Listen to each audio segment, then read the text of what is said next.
Okay, kia ora everyone. Welcome to our final AAC SIG for the year. The theme is tying it all together.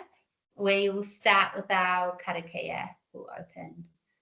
Kia hora, te marino, kia whakapapa, punamu, te moana. Hei hurahi ma tātou e te rangi nei, araha atu, araha mai, tātou i a tātou katoa. Humie, huie, taikie.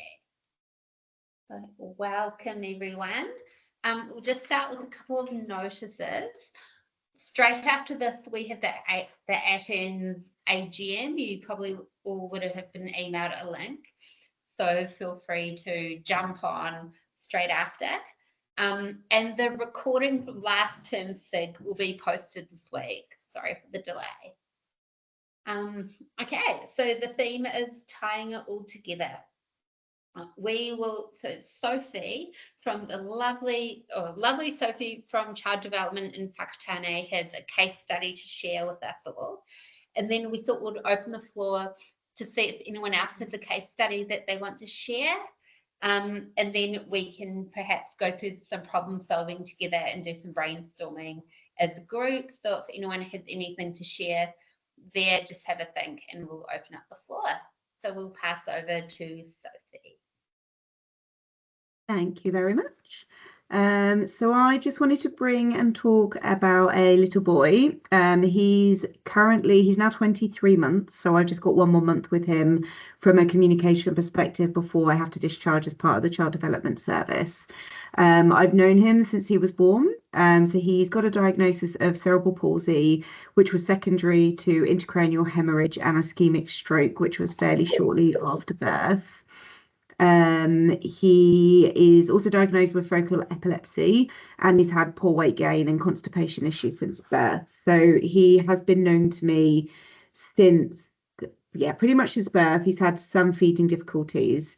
Kind of the first year was mostly focused on OT and PT support, so getting lots of equipment and chairs and seating in place for him. So it's only been that little bit more recently that we've actually done a bit more communication work. So we started really early on, mostly just with cause and effect play. So we made sure that we lent him some toys and some musical drums and things for him to begin to establish his cause and effect and his understanding of that. And he got on really well with some of those. He also really likes music, which really helped. So what we did probably about 6 months ago, I went through Enable and applied for some big point buttons and a big buddy switch with a switch adapted toy as well. So at the moment he just has 2 of the big point buttons at home. Obviously we have 6, but they just felt a bit too much for the family. So he's just got 2 at the moment that I think they've just been recording random messages on, and I think the older kids really enjoy recording a message for him and getting him to play it. And yeah, the big buddy switch and his switch toy, which I tried to get one. He's also got visual impairment, so we're not 100% sure how much he's seeing. So we tried to get a toy that kind of flashed and lit up and did as much as possible, which he's been enjoying, but I think we're kind of not making a huge amount of progress now. I think we kind of got to that point where he gets it, but he's not using it hugely kind of functionally. So what I've recommended more recently, and I need to drop off to the family, is he's also got some high contrast symbols. So for more and finished and yes and no, again, because we're not 100% sure how good his vision is. We put some of those in place. Again, I don't think family have been using them too much. So what I've recommended now is having a set button for, say, more and finished or yes and no. I think we went with more and finished, and we're going to put the high contrast symbol on the button, and those buttons are going to stay as those. And then he's going to have a couple more which he can record kind of other messages on and things, and if the siblings want to record other messages, and have them on his trays in a set positions as well. We're going to Velcro them onto his tray so that they don't move and they're there as consistently as possible, hopefully. And I've also recently done a referral to TalkLink. So for them to pick him up down the line and figure out, because he's going to be a really complex one, and he's going to need a lot of support going forward. So we've got that talk link referral in, and yeah, hopefully getting some more things in place before I have to step out. Hopefully I'll hold on to him for a little bit because he has feeding issues as well still. So I kind of can hold on to them for a little bit longer if they need that side of support, which is great because then I'll do the communication stuff while I'm still there. But yeah, that's our little boy. Like I say, he's 23 months now and he's doing well. But yeah, he's a really complex one. So we're just kind of seeing how he gets on with some different things. But yeah, that's him. If anyone had any questions or ideas. Awesome, thank you. Just comment, I love the idea of getting his siblings involved to for them to record messages. We just learned, but he wrote that down. Yeah, that's really cool. Thank you. Does anyone else have any comments for Sophie or questions before we ask if anyone else wants to share? I haven't done a pragmatic profile with the family, no. There's been quite a complex family dynamic recently. So like parents have just separated and it's been a bit messy. So I haven't had much opportunity to do, some of the more less formal stuff that I maybe otherwise would have done. But it's definitely something, it's a good idea. I'll consider doing that, before I have to stop seeing him.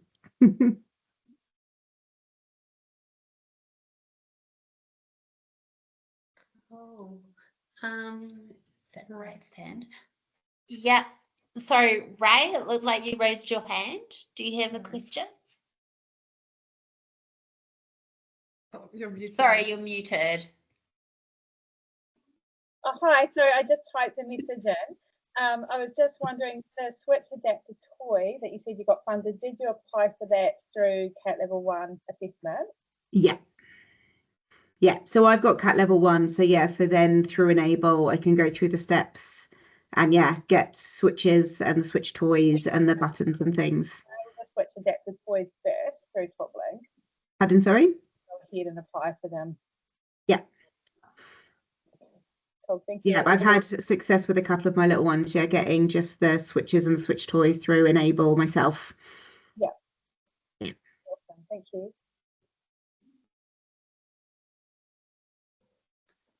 Cool.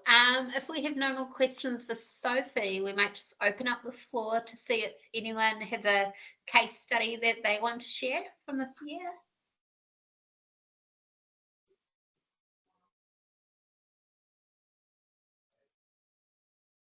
Well, I think Fern might have a case study. Let's give her the floor. Kia ora team. Hope everyone is well. Sorry, I've just dashed in from a classroom. So I didn't get to hear yours, Sophie. Sorry. I've had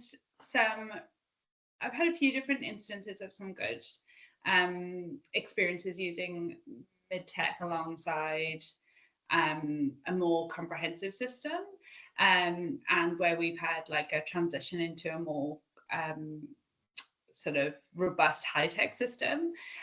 These have typically been kids who are autistic, where the shift of their attention to a dynamic display has been really tricky for them, or it's been tricky for the environment that they've been in. Maybe their sensory needs are overwhelmed by the visual of the dynamic display and the auditory at the same time.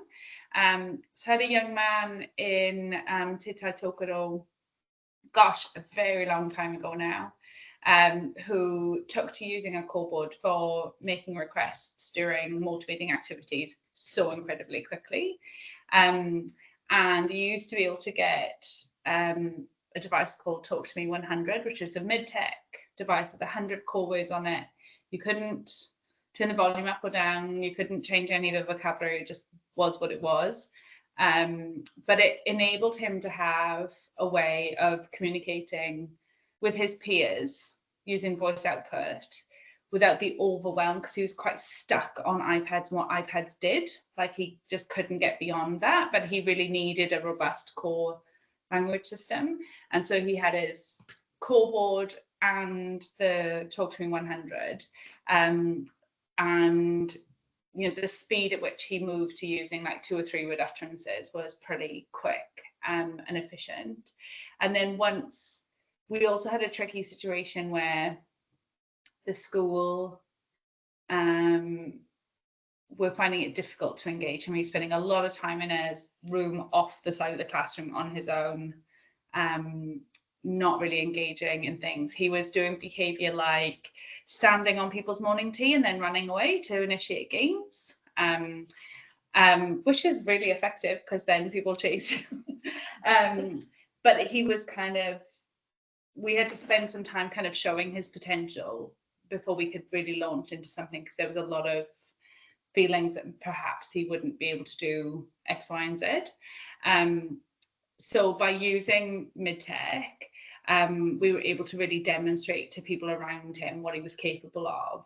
And then we sat that alongside, because this was a sort of senior school, I think he was 9 or 10 at the time, and we did a circle of friends with his classroom. So we talked about, like, we used symbols that lots of kids would already know. So this was in a mainstream environment, lots of kids would already know, like McDonald's, KFC, Batman. We pulled them all up and we sort of said, you know, what do these mean? And how do you know what they mean? And we talked to them a lot about that, and the kids really got into it. And then we set up loads of core boards in the classroom alongside, and then he was like the teacher with his Talk to Me 100, and then they were able to break off and play games and engage with it. And that really shifted for the kids, that he was someone that they could play and engage with, because they hadn't been able to do that previously. So that was a really, I mean, it was a very small area up in Northland in Whangarei Heads. So it was quite a small school with a small population. But I think that can really work if you've got a team that are willing to kind of engage. And he was kind of cognitively quite capable, but was sort of often dysregulated, and he had an apraxia, which made him difficult to understand. But you could see that, like, once he got it, he was kind of really engaged. And then in a similar area, we had somebody who had similar age, had spent most of his time in a quite a small room at school, because he was just so dysregulated, like really unhappy, found it all, like everything really overwhelming, found it hard to engage with other people. And someone had taught him please as a follow-on from any request that he made. So whenever he was making requests, he was kind of walking around doing the classic, like hitting his chin. And they'd tried pets, and they tried a few things and just nothing. We had a really exasperated mum who came to a Kiwi Chat day and was really unhappy with the weight, and that nothing was happening. And a school that really weren't sure kind of even where to start. And what we found is that using big points alongside, so we used a core board for receptive language, for modelling and exposing to a more robust system with a personalised fringe.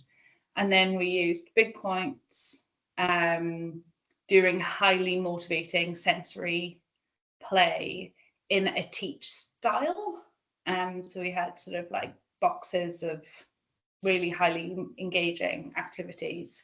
And what we found is that by using the big points, it really helped him to shift his attention away from the toy that he was playing with, to sort of like, oh, this thing makes a noise. And it started off with sort of like accidental presses where there was not much engaged, intentional use. But very quickly he started to get the idea, if I press this, then she spins the spinning top again, or if I press this, then I'll get more tickles if I press this. And he started to make that connection between, I can use this device to get what I want. And then we started seeing the shift in his attention. So he'd start to be able to go like between the person he was interacting with and the big point. And then they started to introduce it during shared reading, so they'd have like a repeated line, and he was starting to like really anticipate when the line was coming up and be able to select that. Lots of smiles, lots of engagement, still using the core board, but, you know, like really kind of getting that idea that that connection of that communication is reciprocal, something that happens between people. And from there, once he was sort of starting to join all the dots, I swapped out with another therapist, and I believe he ended up with Protocol to Go, because he just started to really get the kind of idea behind it. But I just think sometimes for those kids where their attention is quite single channeled, using mid-tech can help them kind of realize that something else is going on.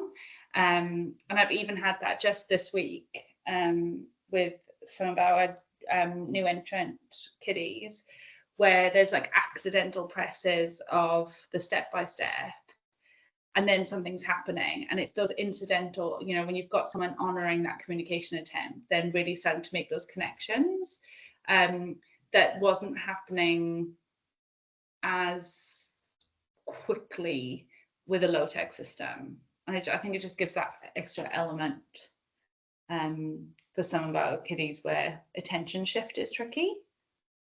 Yeah. Has anyone got any questions about those three? I think.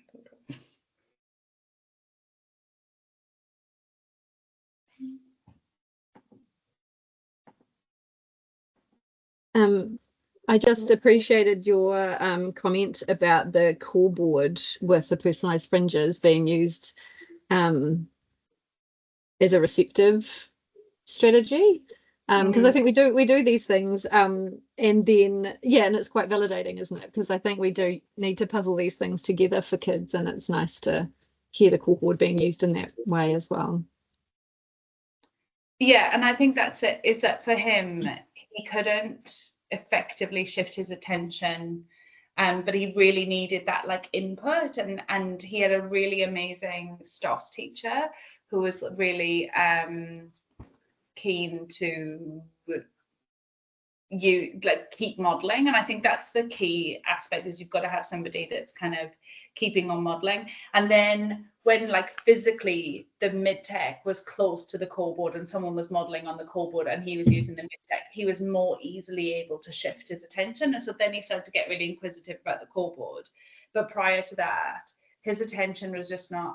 And I guess that comes down to as well, which is another piece, is it's just impossible to work on their communication in isolation. You know, if you're just working on expressive language through using AAC with kids with social communication difficulties, it's just really hard for them. They, you know, we're working on their play and their attention and their engagement at the same time, and that's part of, I guess, I see that part of our role, kind of really supporting those around them to understand that playing and then giving them the tools to communicate is how we make that progress, rather than working on things in silos doesn't kind of land the same way.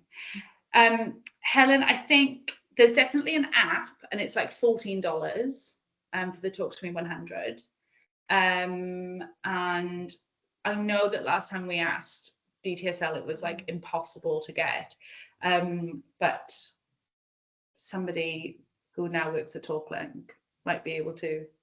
Oh no, Paula, sorry guys.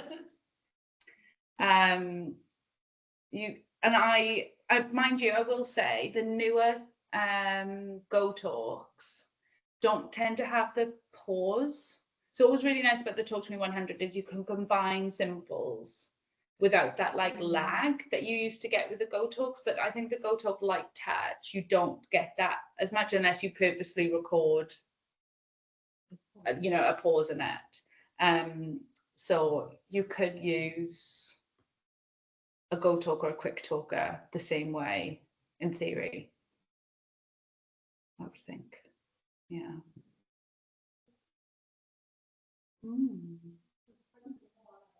Anything else?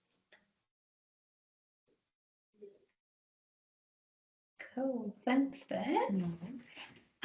We might open up for some problem solving. So if anyone has, I don't know, anything that they want to work, we can problem solve together, work through any cases where maybe you're just not too sure where to go next. And maybe we can have almost like some group supervision. That's good.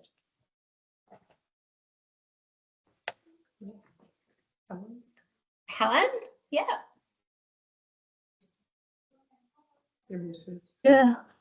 Can you hear me? Yeah. Yes. Lovely. So I've missed the boat a little bit. I wanted to talk about a case study, if that's all right. Oh, yeah, love it. I'm a bit unplanned because we thought we were all going to be on camp today, so this is just a little bit on the fly. I've been doing some fun work with one of my students at the moment who's not been managing his high tech. So he's a previous competent LAMP user, and his behaviour for various reasons has really deteriorated. And so I've been doing some really interesting work, just trying to think out of the box to give him access to AAC because he rips laminate in 3 seconds flat. I went through the whole thing of laminating it twice, using 100 micron instead of 80, doing 2 layers of laminate, and still it would just disappear. So I made, can I share screen on this? I got some stuff made. Share screen. Can you, how do I make that big? There we go. Can you see? Yeah, cool. So I was thinking about how I could put it on fabric. And this is what I found at the warehouse. It's a placemat, only because you couldn't buy one single white tea towel. You had to buy a pack of 4 with a blue one and a white one and 2 gingham blue and white ones, which I didn't want. So we ended up with a placemat, which is quite nice because it's all overlocked around the outside, so it's pretty robust. And that worked. And then in the meanwhile, we saw some other interesting things on Facebook and Instagram, like tattoos and all sorts. But we sort of didn't do a tattoo. We didn't do that. But who knows? You could do like a temporary tattoo. That could work. I love my room. We tried. So I literally bought like a welcome mat from the warehouse, and I painted it with a couple of symbols just to see how it would last, because this is $10 and 15 minutes of time, and if he was going to rip it in 5 minutes, well, we weren't going to invest in the next thing which we tried, which we did invest in the end because it lasted. We bought one of these. Can I make it bigger? So this is a rubbery mat. You can see how big it is by the chair in the background. So it's a floor mat and it's made of rubber and it's robust and it did cost over $300, but the principal of our school is very motivated to help us, and the student who it's for is going through a big process of being stood down and all that sort of stuff, difficult behaviour. So she's very motivated to help and try and find a solution. So she very generously decided to fund one for the school just to see how it goes. And I brought it into the classroom the other day, and he looked at it and painted the whole thing red.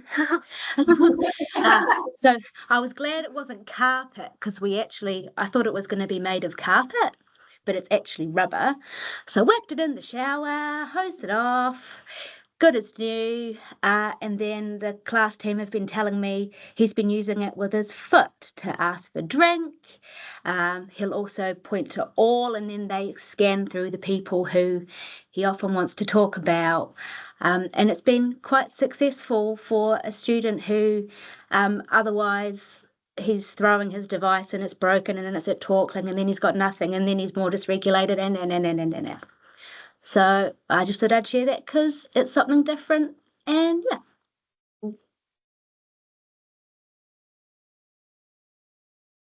That's amazing. Thanks so much for sharing. I love that. I love that. Who, out of curiosity, who printed it for you? How did you get that done? Well, the school, I just had the thought that the school has a relationship with a carpet company, because you know how companies have floor mats with Patricia Avenue School or whatever on it. And I thought, well, that's kind of what I want, but just with lamp printed on it. So I talked to our admin lady and she sorted it all out for me. And then we had a carpet on our doorstep. Yeah. Love it. I love that. good. That's so cool. Yeah. Love it. Well done. Lots coming up lots of praise for you in the chat here, Helen. I don't know if you're seeing this on the side. Everyone's loving it. Thanks for the amazing practical example. What creative thinking, well done. Good job. Does anyone else have any comments or questions for Helen? Or anything that they would like to share that they've done? I mean, hard to follow that, to be honest.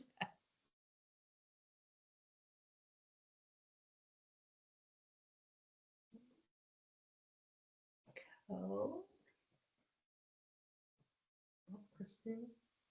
Oh, Christina? Yes, so this is just it is just following up on that one, and just some ideas that I have put on one of the American AAC SLT Facebook groups the other day. So I've got a client at the moment, and I finally had him for a very short time, and his behavior has just recently changed. So he does love, he's 7, he loves ripping. That is definitely something that is sort of his stimming and his happy place. And he rips cardboard. I've got an echo here now. That's really irritating me. And even in the classroom, he's got, like, every day he's got new cardboard that he is allowed to rip, and there's a certain space for it. Blah blah blah. That's all great.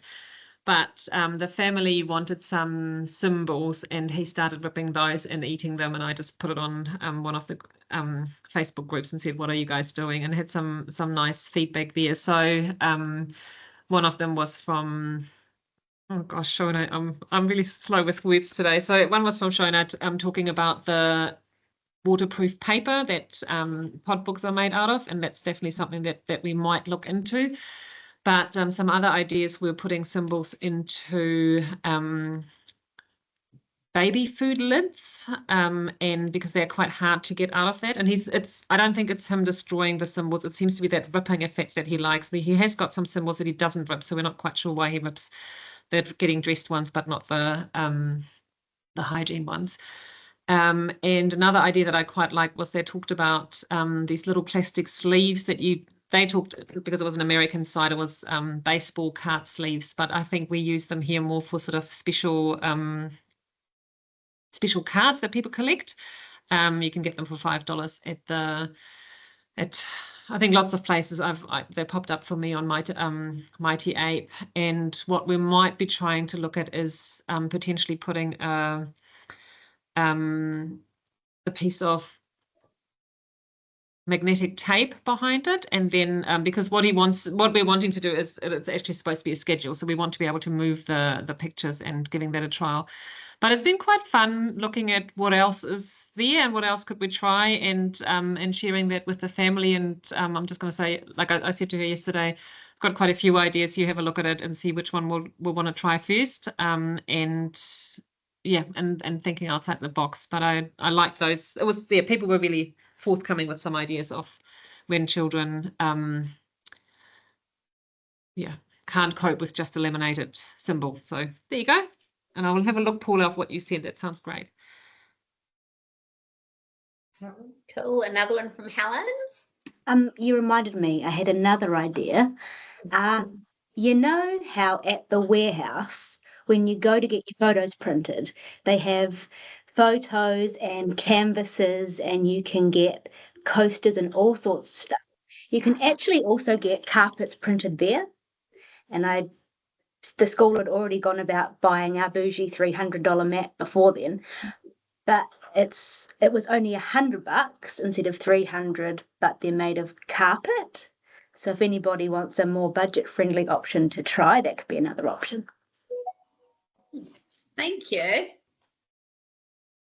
Thank you. I love all this idea sharing. Very practical. Yeah. That also just made me think, Helen, even like mouse mats, if it was big enough for the child that you're working with, yeah, a mouse mat or something like that would be a lot cheaper, and potentially, if it was enough for a child, would also be an option that you can get readily printed with photos and things, can't you? Yeah, just depending on their sensory needs, you Yeah, know, 100%. if they're a peeler and a picker, They'll find a way. but worth a go for $10. Yeah.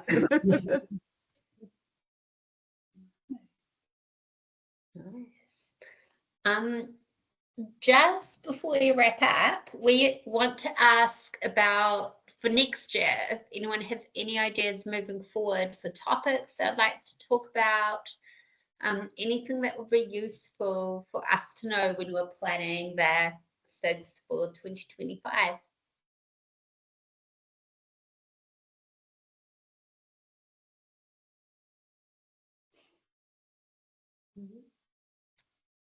Nope. Well, if anyone has any ideas, maybe you can pop it in the Facebook group and we can get a bit of a chat going there, or flick us an email. Jane says you can buy 4 large switch buttons from Kmart in the pet section of Kmart for $14. Yeah. Okay. Should we close off with our karakia? Sorry, just pulling it up.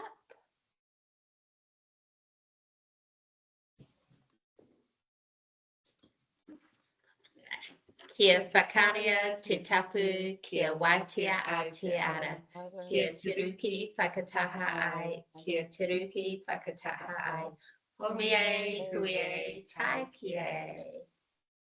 Kia ora, thanks guys. And I'm not sure, sorry, if this, but the Atan's AGM is at 2:15. So Yeah, it's at 2:15 fair. Yeah.